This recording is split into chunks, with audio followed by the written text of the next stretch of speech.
10. आपले स्वामी बोलतात, अरे बाळा, कशासाठी इतके कष्ट घेतलेस? तू मला आळवतास, मी स्वतः तुला भेटायला आलो होतो ना? पुण्याचे श्री मोरेश्वर उमराळे हे ईश्वर दर्शनाच्या तळमळीत मग्न असलेले भक्त होते.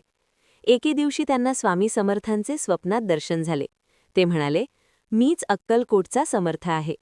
त्यानंतर मोरेश्वर बुवांनी अन्नपाणी त्यागून अक्कलकोटची वाट धरली.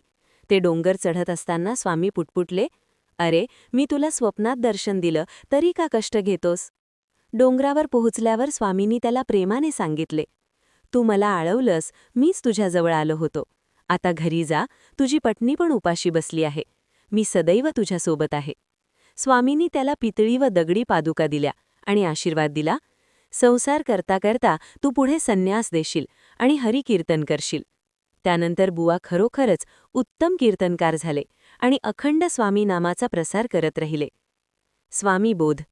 स्वामी सांगतात, स्वप्नात असो वा जागेपणी, मी तोच आहे. आपण तळमळीने आळवलं की स्वामी लगेच धावून येतात. भक्ती म्हणजे स्वतःला त्रास देणे नव्हे, तर दृढ विश्वास ठेवणे. प्रत्येक घटना, प्रत्येक व्यक्ती हे सर्व स्वामींच्या दिव्य नियोजनानुसार घडते. स्वामी आई नेहमी आपल्यासोबत आहे. संपूर्ण स्वामी लीला ऐकण्यासाठी आपल्या चॅनलला भेट द्या. आपले चॅनल सबस्क्राईब करा.